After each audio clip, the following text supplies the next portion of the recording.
Hi everyone, it's your girl Rachel Ann, or you can just call me Rachel. So today, what are we going to talk about?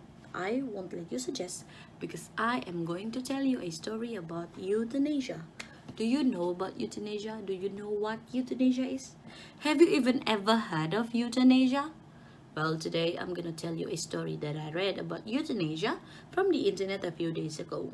So there was this one old man. He has no family, he has no relatives, he was single, and unfortunately, he suffered from a very deadly illness. He has cancer. So not only him, also the doctors, but also the doctors think that he has little to no chance to recover from that illness. And being in a situation like this, the only thing that he has been considering all the time is to be euthanized. He frequently asked the doctors to euthanize him. He requested to be euthanized, but there are no doctors that are willing to do it to him. So, you know, he has no he no longer wants to live. He has no will to live.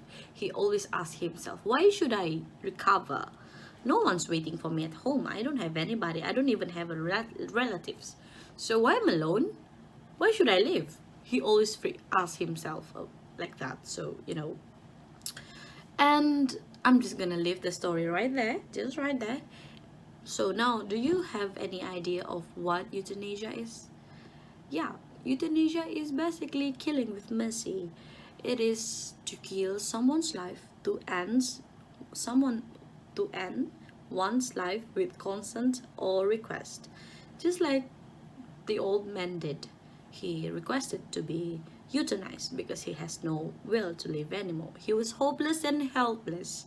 So, euthanizing helpless and hopeless people has been done many times over the decades, but it is not allowed all over the world. There's many people that are still fighting against it because there are still many people who believes in miracle and hope. They think that everyone still have a hope. So yeah, euthanasia is really not a choice for them. But there are some people who really think that euthanasia should be legalized because they go with the phrase my body my choice. So this fight is still continue until today. Yeah, so basically I'm just going to talk about euthanasia, the ethical problems of euthanasia. Thank you. Assalamualaikum and salam sejahtera to all my fellow classmates and our lecturer Dr. Mah Boon Ying. My name is Muhammad Amir Afi, and as for this task today, I will talk about a topic that have been quite controversial lately, and that topic is violent video game. So, what is a violent video games? Does Candy Crush considered as violent? It it can be, yeah. So, to have the title of violent video game, we must look at the content, obviously, right? So, the content of a violent video game must include blood and gore, intense violence, strong sexual content, uses of drug, and so on. We can all think about it, right? So, let me tell you a little bit a story of myself. So, I'm I've played a lot of game before. I'm a gamer, as you can see. Out all of the game that I have played before, there must be one game that stood up when it comes to violent video games.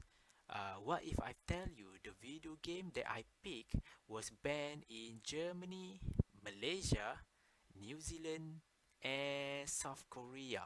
And the funny part is that is the censored version. So the uncensored version was banned in United States, Ireland, and UK, if I'm not mistaken. So unfortunately, I get to play this game before it was banned, and the experience playing this game is very relaxing. It was ranked first in Game Ranks list of the top 25 goriest game of all time, and that video game is titled Manhunt 2.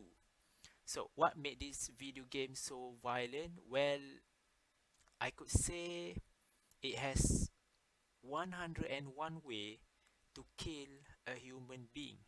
And I'm not saying just by stabbing. It's the killing is very unique.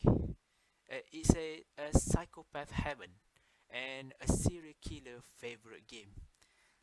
Aside from this game, um, the problem here is, does it cause violent behavior? We all could say it's just a game, right?